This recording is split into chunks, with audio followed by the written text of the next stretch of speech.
Kurt Signetti and the Indiana Hoosiers are 3-0 to start the season, and while that's been fun, it really starts right now with Illinois this week.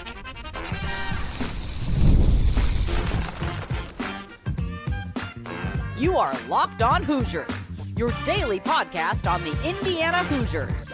Part of the Locked On Podcast Network, your team every day.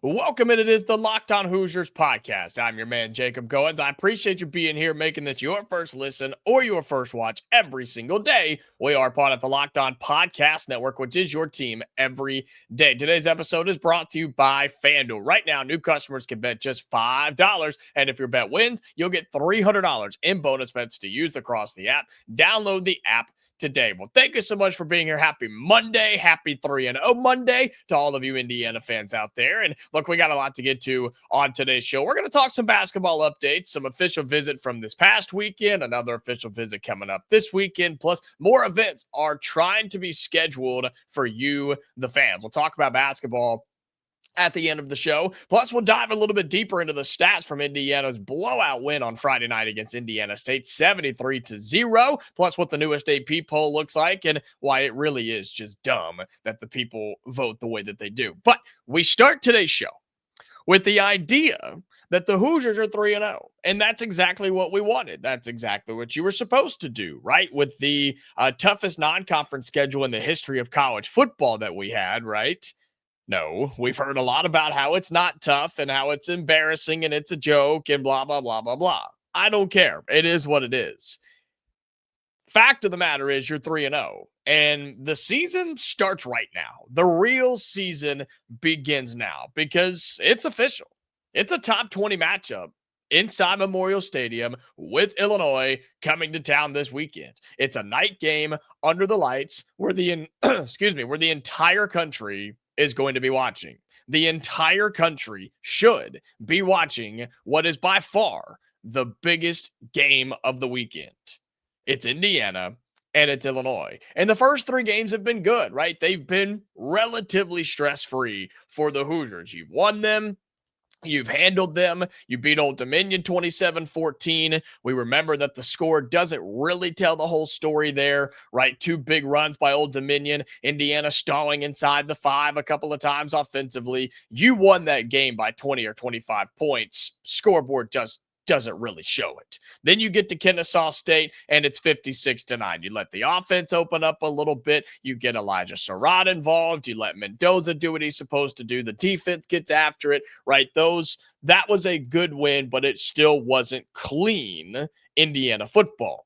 Well, you did so against Indiana State. And I know that team was not good in terms of talent compared to you. And I told you that going into this game, that was a much lesser team than you, but it was good to see Indiana enjoy it. I mean, you were up by 1 million at the half. You got every single player on the roster, it seemed like, in this football game, whether it's your third string quarterback, your 7th string running back, or your 18th string DB. I mean, you got almost everybody in that football game on Friday. And I feel better coming out of this 3-game stretch than I did after the first game, right? There were some things to clean up, alignment issues, and trying to get Mendoza comfortable and truly getting your offensive line set and really what the receiver rotation would be and what your DBs are going to do, right? Who's going to be next to Aiden Fisher at linebacker? But we kind of answered all those questions. And now it's for real. Now the season begins. That was fun. It was cute. It was relaxing, if you will, to be 3-0 against Old Dominion, Kennesaw State, and against Indiana State. But I don't think now for you, sorry, a video started playing in the middle of when I was talking. That was kind of crazy. Look, I just don't think that being 3-0 against those opponents is something that we need to just be like, yep, going undefeated this year. Going undefeated, ain't never lost, ain't never going to lose. Indiana's the best team in the country. No. What I told you going into these 3 games, I said, look, I want to come out of these 3 playing nearly perfect football. Because if you're going to schedule this way, and Indiana clearly will and has and is going to keep doing this, if you're going to schedule this way, you have to dominate and you have to take advantage of it somehow. You have to somehow learn to get better in these games. And I think Indiana did. I truly think each game in a row, you got better. You improved on the things you wanted to improve on. Signetti challenged his team in certain ways. I think they responded. And I think we're playing pretty good football. Is it perfect football? No. And we really don't know what the true issues are until we get in this game on Saturday night against Illinois. And look, you could get humbled real quick. You could get humbled really quick this season with Illinois. You look at the rest of your schedule as it stands right now. Indiana plays 3 top 10 teams in 2025. One of those at home is Illinois. The other 2 are on the road in Oregon and Penn State.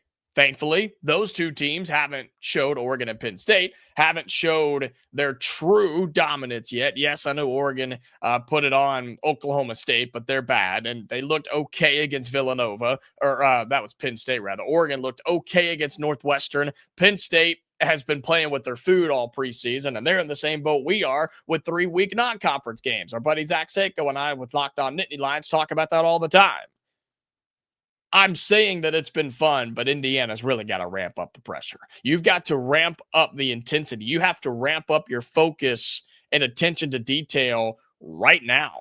And yeah, you got the extra day because you played on Friday night, and now you get to prepare for what is, I think, one of the biggest games of the season up to this point between Indiana and Illinois.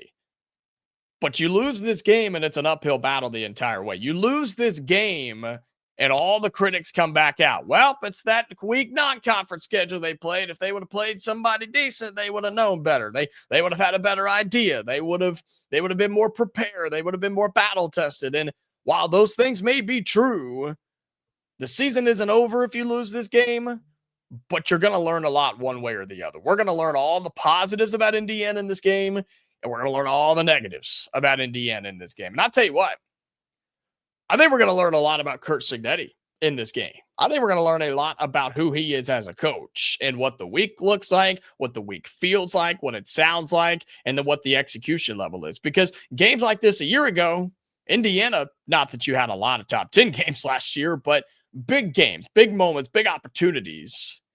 Indiana showed up and dominated in every aspect of the game. But Indiana also surprised a lot of people too. So let's see how it looks. Let's see what this Saturday night looks like. The first 3 games have been fun, but they don't matter anymore.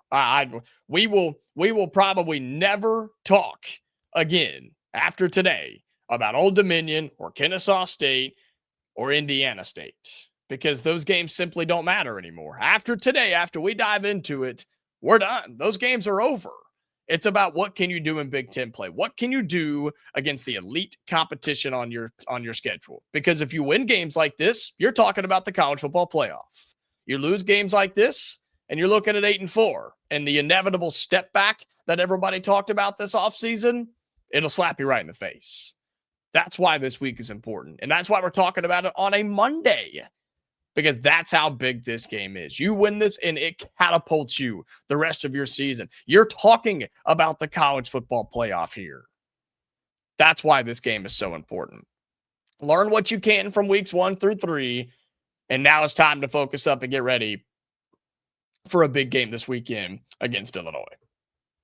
All right, coming up here on Locked On Hoosiers, we will talk a little bit about the Indiana State game and look what the stats say, and the fact that Indiana really did play a lot of players in this game. Plus, we'll take a look at the latest AP poll. Right, I said it's a top 20 matchup between Indiana and Illinois. We'll do all that coming up next right here on Locked On Hoosiers. Today's episode of Locked On Hoosiers is brought to you by the Game Cap. Quick question for all you college football fans out there. If you could go back in time and sit front row at your school's biggest rivalry game, think about the biggest game of all time for the Hoosiers. What hat would you be wearing? Yeah, that's what I said. What hat would you be wearing? For me, It's this bad baby right here. It's the game cap. Look how retro and awesome that this thing is. Again, apologies for anybody that's listening on audio. You're just going to have to pull us up on YouTube because this thing is freaking sweet. And they sent me this again. I've even kept the tag on it because I just think it's too clean and I haven't decided to wear it yet. But I'm going to try and like put it like back behind our setup or something. But it's awesome because they're not just hats. They're the same vintage styles that fans wore back in the 80s and the 90s. And guess what? They still go for the same price that they did back then. When you use our code Locked On right now, you'll get a vintage hat for just $16.99. So go to gamecaps.com, thegamecaps.com. Grab your team's classic bar or retro circle design and use the code Locked On for an exclusive discount because legends wear the game. Today's episode of Locked On Hoosiers is also brought to you by 5-Hour Energy. Caffeine just got a flavor upgrade. 5-Hour Energy shots deliver tasty caffeine in 17 bold flavors. Each 2-ounce shot packs the caffeine of a premium 12-ounce cup of coffee, plus B vitamins and nutrients with zero sugar and zero crashes. What I love most is how they portable that they are. You've seen them. They're literally just, I mean, as big as your finger, right? Big taste, tiny shot. You could take it anywhere and get that boost when you need it. For me, I hit that afternoon wall, man, every day at work, or I hit that wall where it's like, all right, it's 3:00. I got to get through, or if I know I got to work late or whatever, like that's where one of these comes in. That's why a 5-hour energy shot, it gets me through the day, whether it's Monday, whether it's Friday, doesn't matter. I've always got them next to me. I've always got them at the office, and I've always got one ready to go. Enough with boring, flavorless caffeine. It's time to give your caffeine a flavor upgrade with 5-hour energy shots. Get the favorites you love, or be bold and try something new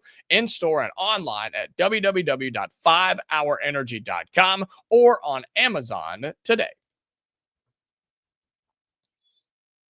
All right, welcome back into Locked On Hoosiers. Appreciate you being here, making this your go-to spot for all things Indiana athletics. And look, make sure that if you're on YouTube, that you like the video. You leave your thoughts in the YouTube comments down below. How do you feel about Indiana being 3-0? Are you impressed with what you've seen over the past 3 weeks? And does it give you confidence going in to the Illinois game? Leave those down in the YouTube comments. Also, subscribe to the channel. It's free. It's easy. Literally takes one tap with your thumb, and that will notify you every time we post a new episode. We're going to have great content for you this week for Indiana and Illinois. So be sure that this is where you come. And then if you're on audio, make sure that you are following us over there. Have those notifications turned on so you never, ever miss a new episode of Locked On Hoosiers. All right, we continue on here, and I do want to talk a little bit about Indiana State because unfortunately we were unable to go live Friday, had just work for Friday night calling high school football, and then the weekend, just a lot going on. So apologies there, not being able to go live or have something for you, but do want to talk about Indiana State because look, there were some places that had a spread on this. It was like 48 or 49.5 or something crazy like that. And that should have told you everything you needed to know about what this game was going to be. And then Indiana said, that's cool, but how about 73? How about 73-0? Is that okay? Is that good enough for you? This game was absolutely nuts. I mean, it was 45-0 at the half. I mean, it was this game was not close by any means. And we told you it was going to be that way, right? We knew going in that Indiana was so much more talented and deeper and well coached. I mean, this was supposed to happen. This is how this game goes. It is what it is. And look, I'm going to be completely honest with you. This is the type of situation that I've talked about in the past. I wish this wasn't a thing. I wish you didn't have to play these 3 games in a row. I've been very vocal about that. Some of you agree, some of you disagree, but it's because now you've played these 3 games in a row, and it's like, okay, yeah, Fernando Mendoza threw for 270 yards in this game against Indiana State. That's fantastic. That doesn't mean he's going to do it in the Big Ten, right? I'm not saying I don't have confidence in Fernando Mendoza. I'm saying I want to see it against legitimate competition, and we haven't done that yet, right? And so overall, though, in this game, I was impressed with what I saw. You got to see Mendoza throw for 270 and 5 touchdowns. You got to see Alberto Mendoza come in and throw for 100 and a couple of scores as well. clearly this idea for the Indiana Hoosiers was to, yes, throw it around the yard, but also to run the football as well. Kobe Martin had a great game. Kalen Black saw a great time. Lee Beebe Jr. saw a great time. Roman Hemby saw a great time. You even got others involved as well. I think if you were on the roster as a running back, I think you got in this football game. So Hoosiers throw for 379. They rush for 301. I mean, the fact that you put up 73 points and almost 700 yards of total offense, yeah, I think the Hoosiers are absolutely feeling themselves. And welcome back, Omar Cooper. Welcome back, young man. Number 3 and for the Hoosiers, I mean, my goodness, they said, you know what? You're pretty good. And let's remind everybody one more time how good you can be, Omar. 10 catches, 207 yards, and 4 scores for number 3. That was fantastic. That was awesome. And I think it was probably by design, because now if you're an opposing team, Illinois, you have to truly prepare for Elijah Surratt, who had the big game last week. Omar Cooper had the big game this week, plus the guys that have really started to come on a little bit. EJ Williams, right? Rather Nowakowski. You have Holden Stage. You have all these different guys. Even Mekhi Jackson and Jonathan Brady. You have to prepare for all of these guys. Now, the one thing that Indiana isn't doing a ton of is throwing it to the running backs out of the backfield. I think Lee Beebe Jr. had a catch in this game, but you're not really throwing to them out of the backfield a whole lot, but I don't think you need to, because you're running it so well between the tackles right now, and you have downfield threats on the outside. You don't really need to do that unless it's just a screen or a broken play or something like that. And so it was good to see that. And then on the defensive side, you got dozens of players in this football game. And that's what you want to do in a matchup like this. All right, get the starters in, get the starters out. That was the case by halftime. Now you get to bring in guys who won't play a whole lot this year. You get some walk-ons in there. You get some dudes who are going to redshirt this year, but you give them action inside Memorial Stadium at night under the lights. And I think that was a really cool thing. Friday night, I know it's weird. I'm not a fan of it either because of high school football and the fact that it conflicts, right? It absolutely does. But overall, I was impressed by what we saw. And this is what you were supposed to do. And as I've said, and as the theme of today's show is, that's great. That's fine and dandy. But now it's time to go. And now it's time to focus up and play a real football team. And where does Indiana stand? I feel confident. I do. I feel confident in what we have and what we've done. The fact that we truly have gotten better every single game. I think you've seen the potential of Fernando Mendoza. I think you've seen the potential of the running back room and the receiver room. And if the offensive line can push some people around in the Big Ten, then yeah, you're going to be really good. But that's a lot harder or a lot easier said than done, especially with Illinois coming to town this week. And so on that side of things, yes, I think defensively sounds like and looks like you've cleaned up some of those things. Curious on what Cignetti says on his Monday press conference today. We'll talk about that on tomorrow's show. But again, everything just has to be so much tighter and cleaner and crisper now that you enter Big Ten play. And the fact that you've played all your games on the forefront to where you don't have a whole lot of opportunities to slip up here. And the Big Ten is okay right now. Bottom of the Big Ten's atrocious. Middle of the Big Ten, who knows? Top of the Big Ten, it'll get there. And Indiana kind of plays a mixture of all of those. And so overall, cool with this. Cool with how it went on Friday. AP poll really quickly. Probably going to break this a little bit more tomorrow as well. Indiana is a top 20 team, as we should be, now up to 19th in the country. Illinois is number 9.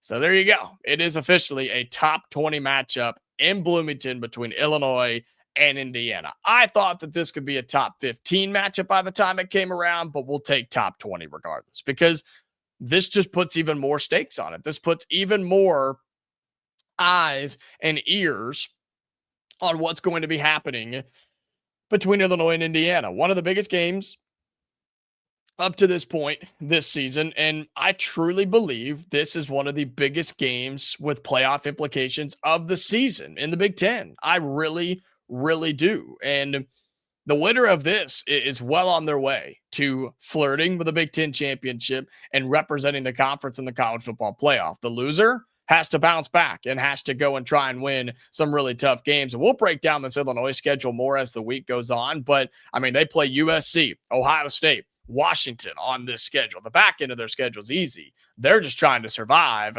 and they're going to be just fine. Indiana, it's staggered all the way through between Illinois and Oregon and Penn State and trying to figure out what the heck these other teams are. So, yeah, this week is it, man. It's so important. And again, you're going to feel that on this channel all week long, but you're 3-0. You do it by beating Indiana State. And overall, I was happy with the win, and now the season begins.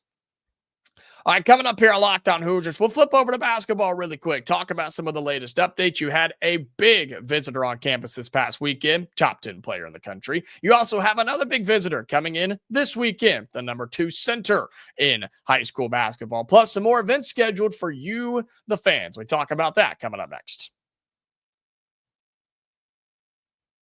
Today's episode of Locked On Hoosiers is brought to you by Prize Picks, the daily fantasy app where making the right call can actually pay off. You and I make decisions every single day, every minute of every day. But on Prize Picks, being right means cashing in. With football being back, Prize Picks is the simplest and fastest way to get in on the action. Just pick more or less on 2 to 6 player projections, and you can turn your takes into real prizes, all in less than just 60 seconds. You can pick on players. Look, Monday Night Football. There's 2 games tonight coming up for Monday Night Football in the NFL. So if you want to jump on a quarterback, if you think a receiver's going to grab a touchdown, if you think a running back's going to get a couple of receptions, whatever the case may be, you can do that right now. You can pick that on Prize Picks, okay? Or download the Prize Picks app today and use the code LOCKEDONCollege to get $50 in lineups after you play your first $5 lineup. That's code LOCKEDONCollege for $50 in lineups after your first $5 play.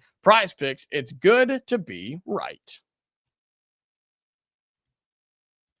Today's episode of Locked On Hoosiers is brought to you by FanDuel. The NFL season is here, and FanDuel is making sure you're ready for kickoff with a can't-miss offer. Right now, new customers can bet just $5, and if your bet wins, you'll get $300 in bonus bets to use across the app. So, Monday Night Football, 2 games tonight, and they actually staggered them this year. So, you've got one, I believe it's 7 o'clock Eastern, and the other one's at 10 o'clock Eastern. So if you want to stay up and hang out and have a little fun, get in on FanDuel. If you think one team's better than the other, cool, jump on that. If you like a player, cool, jump on that. FanDuel has it all. So are you ready to play? Download the FanDuel app right now by visiting FanDuel.com to get started. That's FanDuel.com to place your first $5 bet today. All right, final segment here on Locked On Hoosiers. Again, thank you so much for being here. Truly do appreciate you making this your go-to spot for all things Indiana athletics. And we flip over to basketball for just a few minutes where we have some updates on what happened this past weekend, what's coming up this weekend, and also what's coming up this fall for you, the fans. And we'll start there because we talked late last week about the idea that Indiana has announced that Hoosier Hysteria may not be a thing anymore, but several new things are coming in its replacement, right? We know about Hoosier Hoops on Kirkwood. That's going to be exciting. Again, that's on October 2nd. It's a Thursday night from 8 to 10 p.m. downtown Bloomington, right in the heart of campus. They're going to have a floor on, literally bring a basketball floor out there. They're going to do skills competitions and player introductions, and they're going to make it a whole big event. And this is really, really cool. Bunch of colleges are starting to do stuff like this in a very similar way to this. I think Baylor's done it once. I think Auburn's done it once. I think Alabama may have done it once. There's a lot of schools that have done stuff. Kansas maybe has done something like this. I can't remember. But yeah, so Hoosier Hoops on Kirkwood, that'll be really, really neat for fans to go out and be a part of. And I'm sure they'll make it a big community thing where you can be a part of it and go and hang out and shop and eat and do all that kind of stuff. And so that's really cool. There's also some word that a possible scrimmage could be coming around too, inside of Assembly Hall. I don't know on this just yet. I mean, if it happens, great, because I do think some people, or maybe a lot of people, were upset with the idea that Hoosier Hysteria was going away, since that was obviously more of a scrimmage setting. Because this Hoosier Hoops on Kirkwood will not be a scrimmage. This will be probably a half court that they put out there, and they'll do some three-pointers or some dunks and just kind of mess around, right? But people do want to have the opportunity to see this team before the season begins. And I totally understand. And so if that happens, we'll let you know. Seems like they could, seems like they might not. I don't know. We're just going to have to wait and see. If they do, cool. If not, I mean, to me, it is what it is, because you have two exhibitions and then the season begins, and we're right around the corner. You have two exhibitions next month in October, and then the season begins early November. So we're literally right here on the cusp of basketball season, which is really, really exciting too. And so that's all a lot of fun. Then on the recruiting side, this past weekend, we told you how big of a weekend it was. You had a top 10 player in the 2026 class, and Anthony Thompson, who was on campus this weekend, okay? He's from the state of Ohio. He plays for Indiana Elite, the AAU squad. He's ranked 7th, according to 247. He's top 10 regardless. 5-star, one of the best in the 2026 class. So far, I haven't heard a ton about the visit. Obviously, Indiana was going to do everything they could to make it exciting for him. You had the football game on Friday night, then going all the way through Sunday for just an entire weekend for him. And look, Indiana has gone to see this guy. They've brought him in on visits. I mean, they've done everything they can to make Anthony Thompson feel special. And if you get this big time forward, this is a program changing player. Okay, this is somebody that the country takes notice of if you land Anthony Thompson. So he was on campus this past week, and we'll give you updates on that the more that we get. Just wanted to remind you that he was here. And now you look ahead to this weekend quickly, because you continue a run of big-time visits for the Hoosiers. Now you bring in Ethan Taylor, the second-ranked center in all of high school basketball. How about this? 7 feet, 244, 7 feet tall, 244 pounds for the 4-star composite 5-star, according to 247, from Branson, Missouri.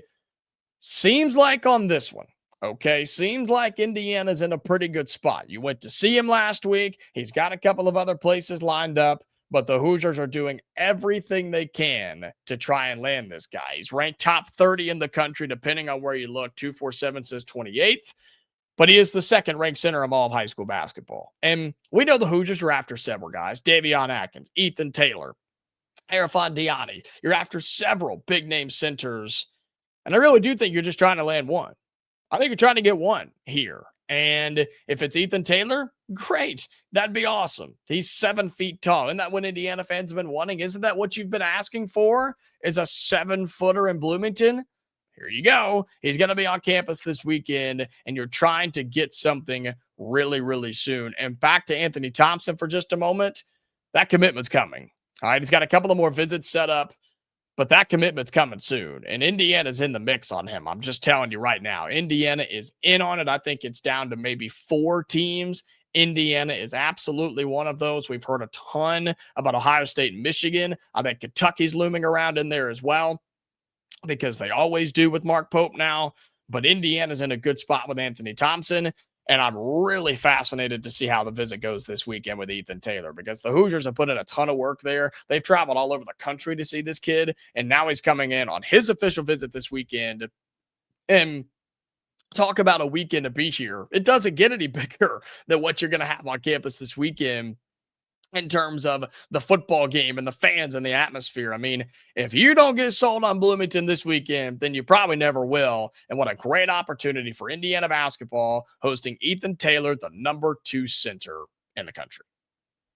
All right, that's going to do it for today's episode of Locked On Hoosiers, man. We're preparing for a really big week, okay? So make sure that you're subscribed and you're following. Have your notifications turned on wherever you're getting this podcast. You don't want to miss it. We've got contest going on. We've got some bets going on here between me and Locked On Illini. Okay, we'll talk more about that tomorrow. We're going to be talking to our boy Sonny from from the Illinois show. We're going to talk to Spencer McLaughlin of Locked On College Football. We got a ton going on this week here on Locked On Hoosiers, so I don't want you to miss a thing. Subscribe, follow, comment, and turn on those notifications, okay? We are back tomorrow, Hoosier fans, for another episode. So until then, stay safe, and I'll talk to you later.